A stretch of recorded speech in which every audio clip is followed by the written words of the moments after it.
السلام عليكم ورحمة الله وبركاته. الحمد لله على إحسانه والشكر له على توفيقه وامتنانه، وأشهد أن لا إله إلا وحده لا شريك له تعظيما لشأنه، وأشهد أن محمدا عبده ورسوله الداعي إلى رضوانه، وصلى الله وسلم على آله وأصحابه وإخوانه. قال الله تعالى: يا أيها الذين آمنوا اتقوا الله حق تقاته ولا تموتن إلا وأنتم مسلمون.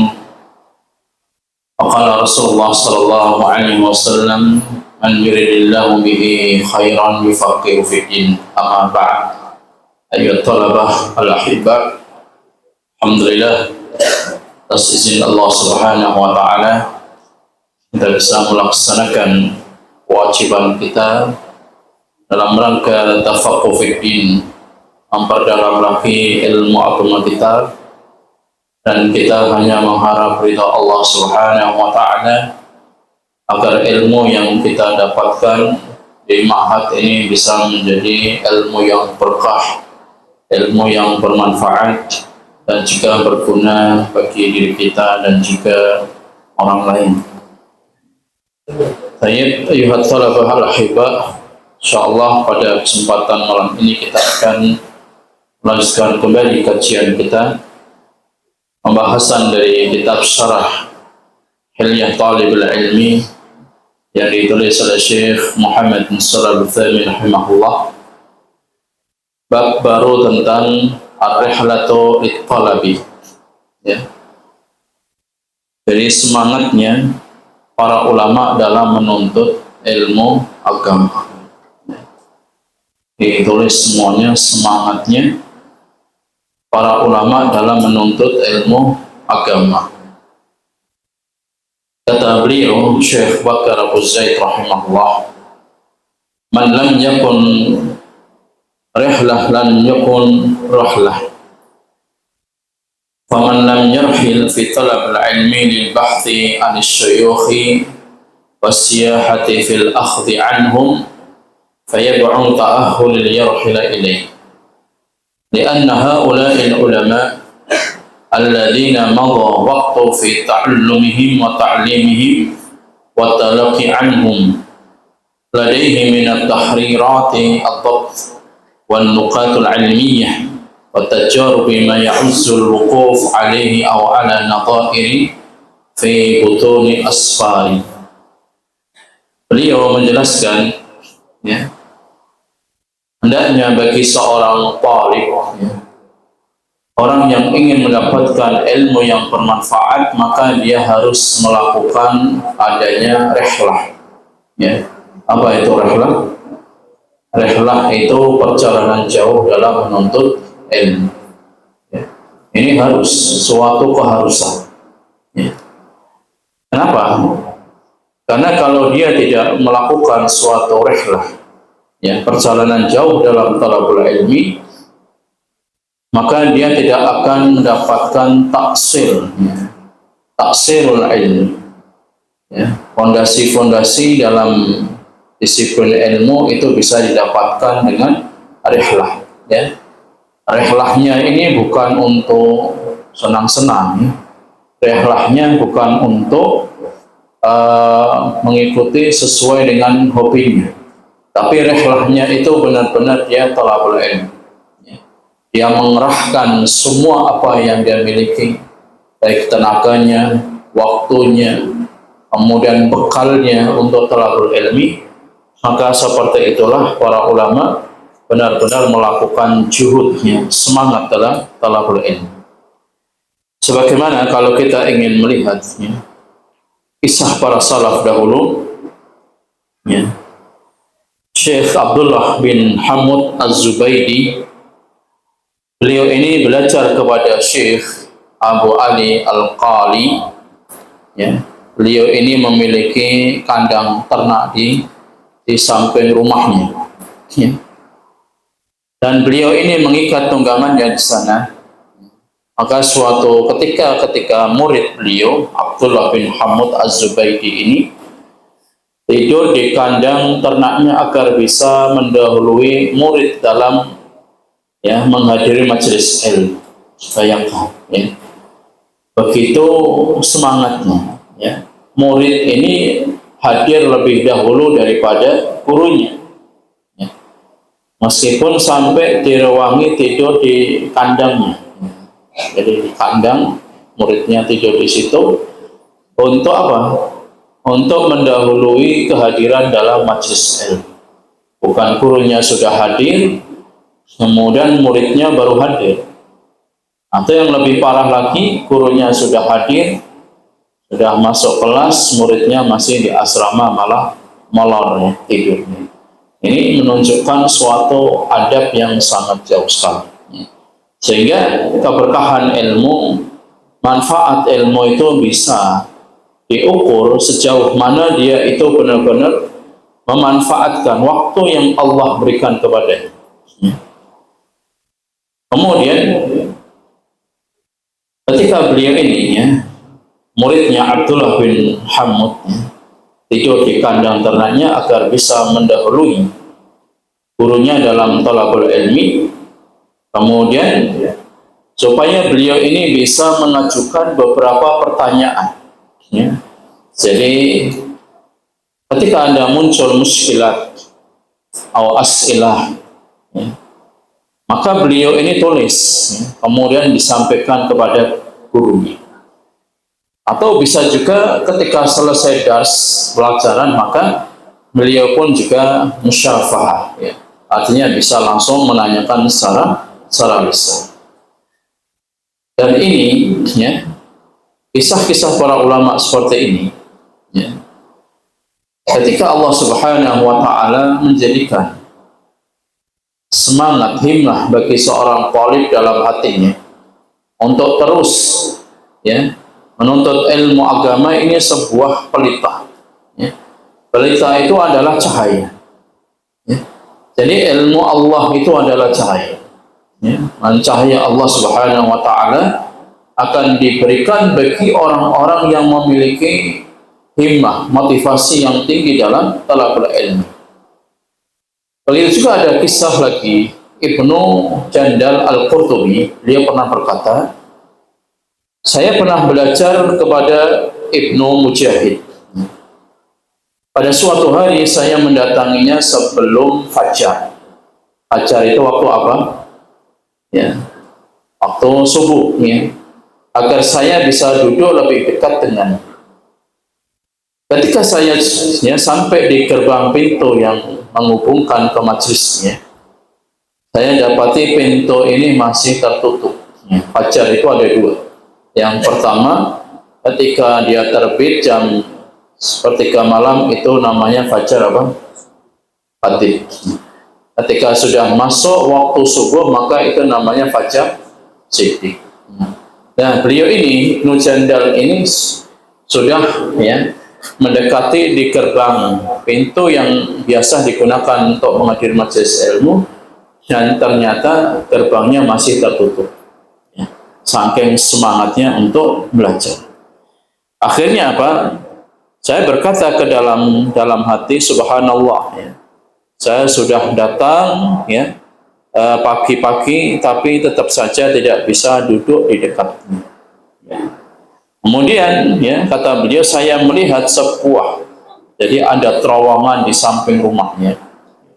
Saya membuka dan masuk ke dalam tanah tadi. Saya masuk agar bisa sampai ke terowongan hingga keluar darinya menuju ke majelis ilmu. Menunjukkan kalau di Arab itu dahulu masih banyak gurun pasir, kemudian ada terowongan-terowongan, ya, kemudian dipagar, itu sudah hal yang biasa.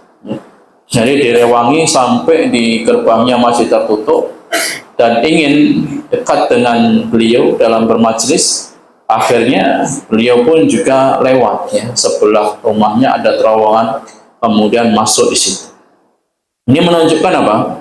Semangatnya mereka ini dalam talabul ilmu. Begitu juga, ya, kalau kita ingin melihat bagaimana kisah daripada Imam Asy-Syafi'i rahimahullah. Imam Syafi'i ini beliau lahir dalam kondisi yatim, ya. Jadi di usia 2 tahun sudah ditinggal oleh ayahnya, ya. Akhirnya apa? Ibu beliau, ya, itu menyerahkan ke sebuah majelis, ya, namanya kutab, ya. Jadi kutab ini sekolah yang ada di masjid.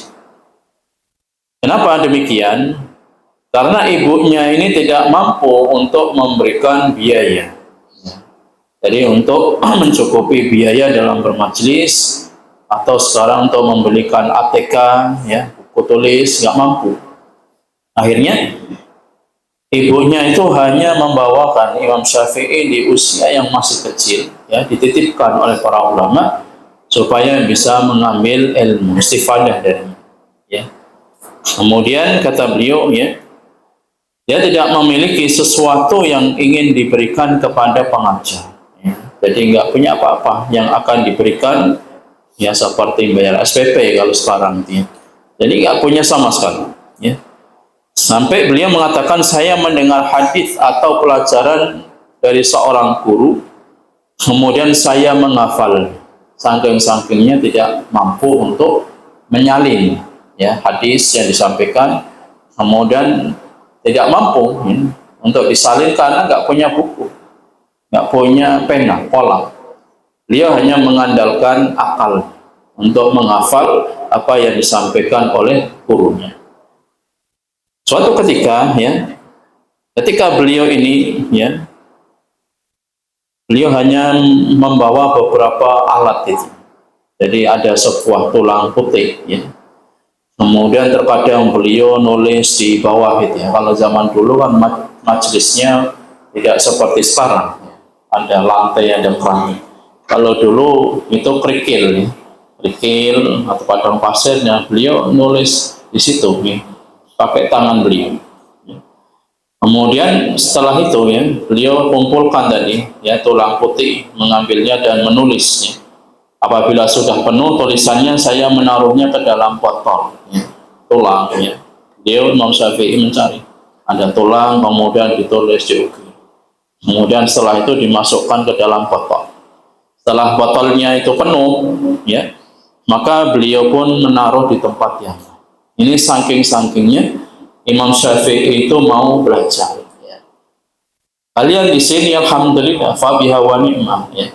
Jadi semua sudah ada, ya. Buku tulis sudah ada, kitab muqarrar sudah ada, whiteboard sudah ada, gurunya sudah ada.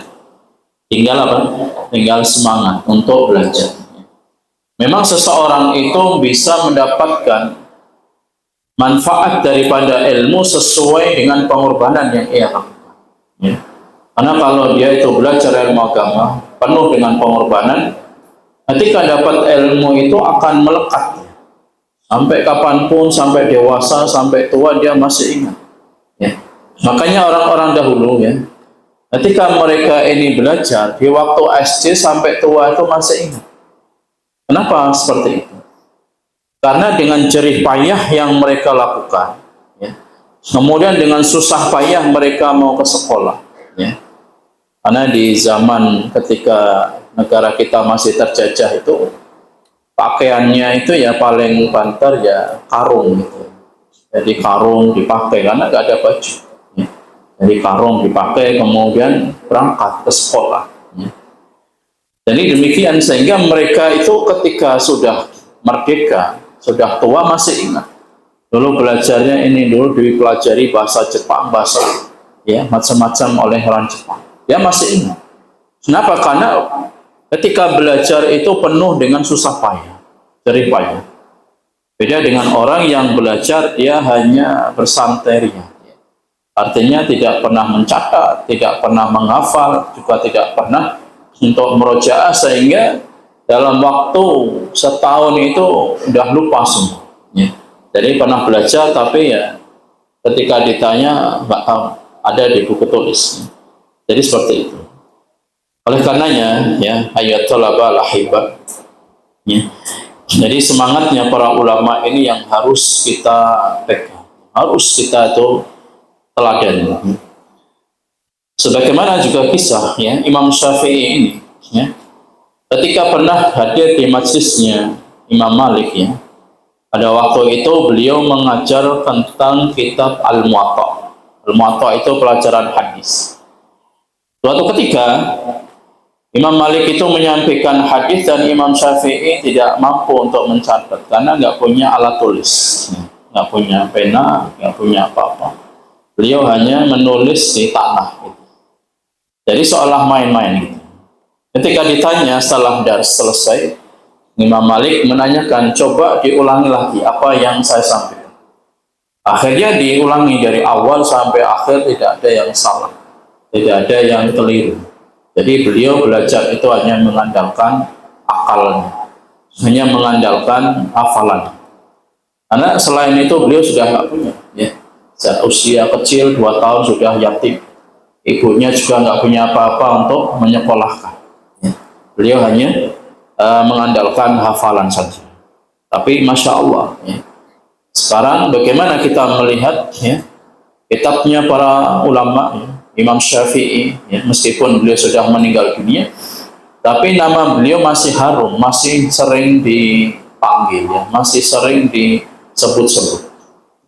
Setiap kita mempelajari kitab beliau, maka ilmu itu akan terus mengalir kepada Al-Imam Asy-Syafi'i rahimahullah. Ya. Kemudian kisah lagi dari para penuntut ilmu, ya. Khalaf bin Hisham As-Sa'di berkata, saya mendapat kesulitan dalam salah satu bab pelajaran nahwu, ya. Maka saya mengeluarkan kurang lebih 80 dirham. Dirham itu emas atau perak? Perak atau emas? Perak. Kalau emas apa? Dinar. Ya. Dinar, dirham. Ya. Jadi beliau ini, ya Khalaf bin Hisham, mengeluarkan 80.000 dirham perak. Hingga saya menguasainya. Bayangkan. Untuk mempelajari satu bab nahwu sampai mengeluarkan 80.000 dirham perak. Menunjukkan apa? Ilmu itu sangat mahal. Ilmu itu benar-benar harus ya, harus dikeluarkan apa yang kita miliki. Waktu, tenaga dan juga bekal, ya. Karena tanpa itu semua kita tidak akan mampu mendapatkan ilmu. Sebagaimana Imam Syafi'i rahimahullah dalam baitnya beliau mengatakan, akhi lan tanalal ilma illa bisittah. Ditulis ketua Imam Syafi'i, jadikan status.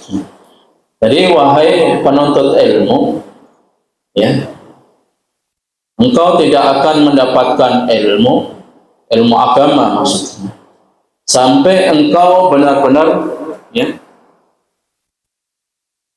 melakukan 6 perkara. Ya. Jadi sampai benar-benar melakukan 6 perkara. Yang pertama adalah zakat. Apa zakat? Daki. Apa? Kecerdasan. Ya. Jadi yang pertama itu kecerdasan. Orang mau belajar ilmu agama itu harus cerdas. Kalau nggak cerdas alias bahlul, balit, dungu, itu sulit untuk menghafal, sulit untuk memahami. Jadi kata Imam Syafi'i, 6 perkara yang harus dilakukan bagi seorang talib, bagi seorang penuntut ilmu. Yang pertama adalah kecerdasan. Yang kedua adalah hirs. Nah, makna hirsun? Semangat. Ya. Jadi yang kedua semangat. Yang ketiga kata Imam Syafi'i rahimahullah, wajtihadun. Nah, makna ijtihad? Bersungguh-sungguh. Ya. Kecerdasan, semangat, bersungguh-sungguh. Selanjutnya nomor 4. Nomor 4 itu bulghah. Bulghah itu artinya bekal. Ya. Jadi orang mau belajar itu butuh bekal. Kalian di sini butuh bekal nggak? Apa bekal kalian? Bekalnya apa? Baju? Bukan. Bekalnya di sini dia harus punya minimal itu ATK, alat tulis, buku tulis, bekal. Kemudian bekal supaya tidak kelaparan. Kemudian bekal supaya nggak kehausan. Nah, bekalnya ini sudah menjadi satu dalam sebulan sekali, namanya syahriah. Kemudian yang kelima adalah wasohbatu ustadin. Jadi untuk mendapatkan ilmu agama, yang kelima harus mendapatkan bimbingan seorang ustaz. Ya. Kalau orang itu belajar tanpa guru, ya, maka kesalahannya lebih banyak daripada kebenarannya. Ya. Jadi harus ada bimbingan guru, nggak bisa belajar itu otodidak. Otodidak itu belajar sendiri, baca sendiri, dia nggak paham nanti. Yang maksudnya ini apa nggak paham. Ya. Jadi pemahamannya sesuai dengan apa yang diakalnya, tidak sesuai dengan para muallif ataupun para penulis buku-buku para ulama. Kemudian yang keberapa? Keenam, yang terakhir, watuluz zaman, membutuhkan waktu yang panjang. Ya. Jadi belajar ilmu agama itu tidak cukup setahun, 2 tahun, 3 tahun nggak cukup, 6 tahun nggak cukup. Ya. Gimana kalau kita melihat para ulama, ya, menuntut ilmu agama itu minal mahdi ilal lahad, sejak dia lahir sampai ke liang lahat. Berarti ada nggak batasannya, waktunya? Nggak ada. Selama dia itu masih hidup berarti wajib untuk belajar. Dan kita melihat bagaimana orang-orang yang mereka itu mendapatkan tahsilul ilmi. Mereka itu benar-benar belajar. Ada yang sampai ya 12 tahun, 15 tahun yang bersama dengan para ulama. Jadi mereka mendapatkan ilmu. Kalau baru 3 tahun, kemudian dituntut kamu harus bisa ngajar, kamu harus bisa ceramah, kamu harus bisa nulis buku, kamu harus menghafal sekian juz, ya nggak cukup 3 tahun. Ya. 6 tahun juga sama, ya. Harus dituntut menguasai ini dan itu nggak bisa. Maka butuh proses, butuh waktu yang panjang. Jadi di sini ini sebagai taksil. Kalian belajar di ma'had ini, ya, sebagai fondasinya. Ya, jadi fondasinya harus benar-benar kuat, ya, kokoh. Bagaimana ilmu tauhidnya, bagaimana fikihnya, bagaimana dengan kaidah dasar bahasa Arabnya, bagaimana dengan ilmu ulum syar'iyah yang lainnya, itu harus dipelajari di sini. Dasarnya, kaidah-kaidahnya harus didapatkan. Baru nanti setelah kalian ya selesai, ya 6 tahun di sini masih bisa untuk belajar lagi, ya, melanjutkan sampai ke jamiah, ya, baik itu ke jamiah Islamiyah, ya, atau ke beberapa jamiah yang lain. Ya. Baru setelah mendapatkan, ya, mendapatkan gelar, mendapatkan, ya, S1, nanti masih tuntutan lagi belajar terus sampai benar-benar bisa belajar bersama para masyayikh, para ulama. Jadi seperti itu, ya. Artinya belajar itu butuh waktu yang panjang. Tidak cukup 3 tahun, 6 tahun. Ya. Selama kita, ya, selama hayati kandung badan ini masih kita ini wajib belajar. Ya. Ustadz juga masih belajar. Ya. Masih belajar. Tidak terus orang menjadi ustadz, sudah ngajar, kemudian sudah ceramah, nggak belajar. Tetap kita masih belajar. Kita sering mendapatkan undangan daurah dari masyayikh, kita hadir. Ya. Jadi terus masih belajar. Itulah, ya, para salaf dahulu, mereka ini benar-benar semangat, ya, semangat dalam menuntut ilmu.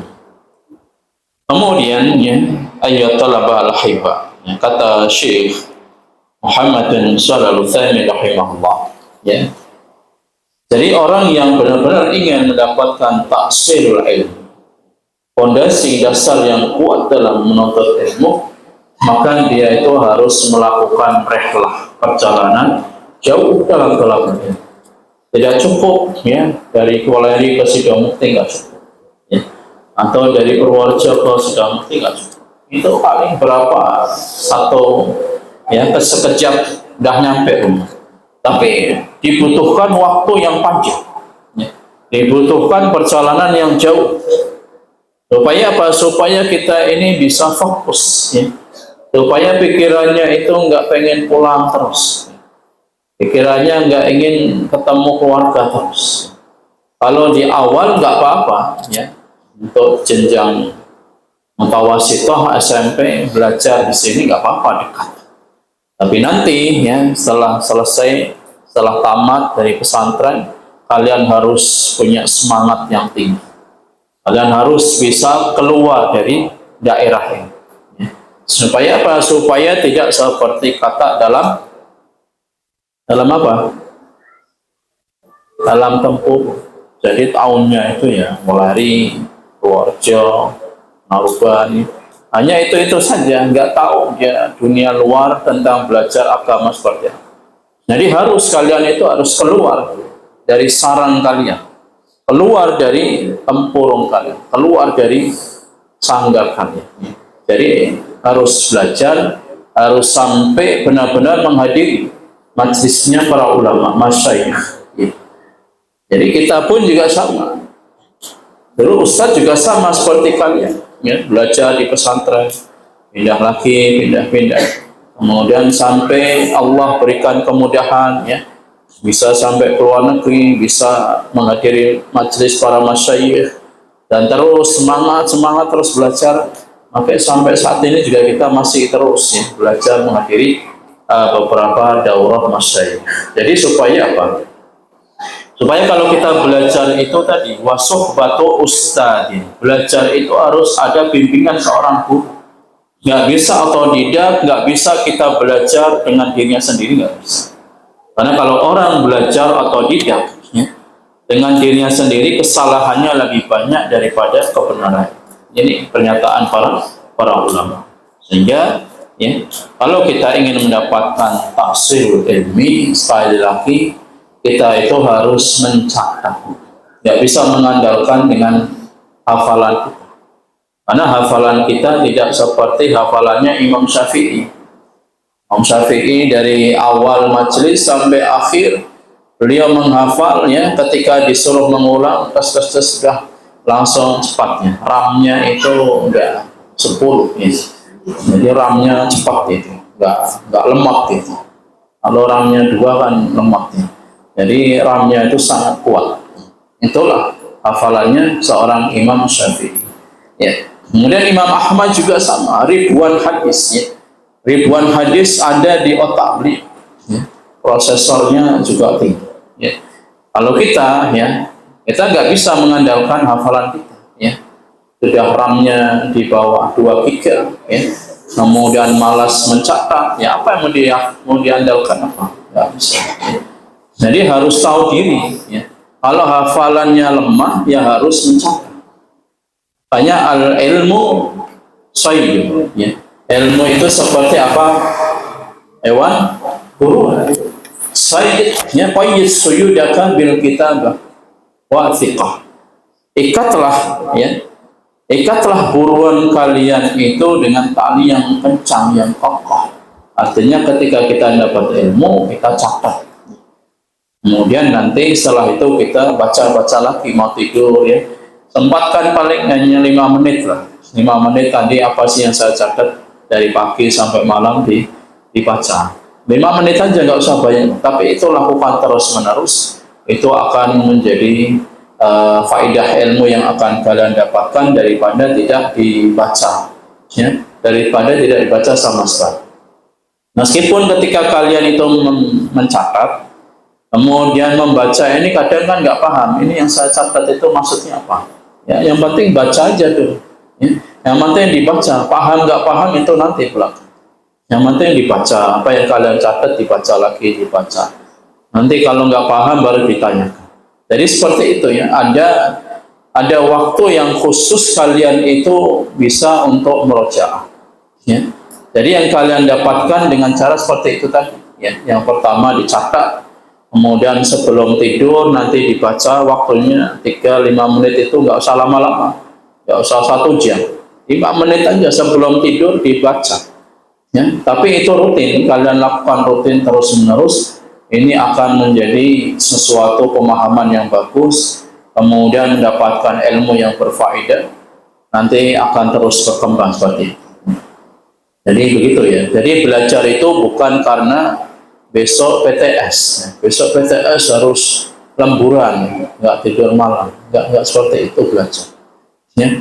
Jadi belajar itu bukan karena PTS, bukan karena PAS, bukan karena PAT, ya. Tetapi benar-benar itu adalah kewajiban bagi kita supaya kita ini bisa paham, supaya kita ini dapat tahsilul ilmi itu dapat. Gitu. Makanya hal-hal seperti ini perlu kita sampaikan supaya kalian itu paham bagaimana sih metode belajar yang baik itu seperti apa. Yaitu tadi, dengan mencatat, kemudian nanti sebelum tidur dibaca, kemudian nanti di pagi hari kalian sudah menyiapkan apa yang akan dipelajari, kemudian ada waktu khusus untuk menghafal, waktu khusus untuk membaca murojaah, sehingga seperti itu yang akan menjadi tahsilul ilmi. Jadi bukan karena untuk ulangan, bukan karena tes, tapi itu sebagai evaluasi, sebagai motivasi kita. Karena kalau kita belajar tidak dievaluasi, memang malas kita, nggak mau belajar kita. Memang seperti itu ya, wajar. Ya. Dahulu pun jika kita sama, ya, kalau nggak ada tes, nggak ada evaluasi, kita nggak semangat belajar. Tapi ketika ada tes, ada evaluasi, semangat belajar seperti itu. Ya. Kemudian yang terakhir ya, supaya kita mendapatkan tahsilul ilmi, ya, selain kita mencatat, kita menghafal, kemudian kita murojaah sebelum tidur tadi dibaca lagi, kemudian setelah itu kita merangkum, meresum, ya, membuat simpulan, ya. Oh, saya dapat faedah seperti ini, ya. Oh, manfaatnya catatan, dicatat itu. Oh, saya dapat faedah-faedah seperti ini. Nah, nanti kalian ketika mau tes, ya. Jadi ketika mau tes itu kalian sudah punya faedah-faedah, sudah punya kisi-kisi, ya. Jadi seperti itu cara metode belajar kalau ingin tes. Tapi kalau kita ingin mendapatkan tahsilul ilmi, ya kita mempelajari bab per bab. Tapi kalau untuk, ya, supaya bisa mengerjakan tes atau ulangan dengan cara seperti tadi, kalian harus bisa merangkum, kalian harus bisa meresum, ya, membuat kesimpulan, kemudian kalau mampu kalian bisa membuat soal sendiri dan jawaban sendiri, itu lebih bagus. Jadi saya mendapat materi ini, kemudian saya tulis, buat soal sendiri, kemudian nanti menjawab sendiri, ya. Itu beberapa metode cara kita belajar, ya, baik belajar secara tafsir ataupun belajar ketika akan ada sumatif, ya, akan ada tes. Maka dengan cara seperti itu, insya Allah, ya, ilmu yang kita dapatkan, insya Allah ilmu yang penuh dengan keberkahan, ilmu yang kita dapatkan bermanfaat, ya. Kemudian pesannya, ya, pesan ketika setelah belajar, tolong, ya, muqarrar kitab-kitab jangan ditaruh di bawah, jangan taruh di bawah ranjang, ya. Jadi itu ilmu. Kalau kalian tidak bisa mengagungkan ilmu, kalian itu tidak akan mendapatkan faedah ilmu, nggak akan mendapatkan keberkahan ilmu. Apalagi mushaf, ya. Mushaf tidak boleh taruh di bawah, ya, kursi atau di bawah ranjang, nggak boleh. Itu berarti kita kurang mengagungkan mushaf. Begitu juga dengan ilmu. Ilmu setelah belajar bukan langsung dibuang, langsung ditinggal, ya. Jadi yang tadinya di meja udah langsung pergi di lantai. Ini artinya kita nggak memuliakan ilmu. Kalau kita tidak memuliakan ilmu, jangan harap kita akan dimuliakan dengan ilmu. Semua itu kembali kepada diri kita. Kalau kita memuliakan ilmu, ilmu akan memuliakan kita. Kalau kita ini, ya, benar-benar kita ini selalu membaca, selalu murojaah, selalu ingin ya memanfaatkan ilmu, maka ilmu ini yang akan meninggikan derajat kita. Begitulah para ulama kita. Kenapa setelah mereka itu meninggal berpuluh-puluh tahun kok namanya masih disebut, kitab-kitabnya masih dibaca? Karena mereka itu memuliakan ilmu, ta'zimul ilmu, memuliakan ilmu dengan cara menyimpan, ditulis, faedahnya ditulis, dicatat, ya, memberi simpulan, kemudian disimpan, bukan terus selesai tas kemudian ditinggal. Ya. Ada lagi yang di tempat sampah, ada lagi yang di gazebo, ya. Ada lagi yang di daun, ya, diikat sama benang. Nah, itu nggak akan dapat faedah, nggak akan dapat keberkahan ilmu seperti itu. Jadi setelah belajar tetap dirapikan, tetap disimpan, itu sebagai oleh-oleh kalian selama belajar di pesantren. Hada ma aqulu lakum tafi bihadzal qadar bi kafaratil majlis. Subhanakallahumma bihamdika asyhadu an la ilaha illa anta astaghfiruka wa atubu ilaik. Wassalamualaikum warahmatullahi wabarakatuh.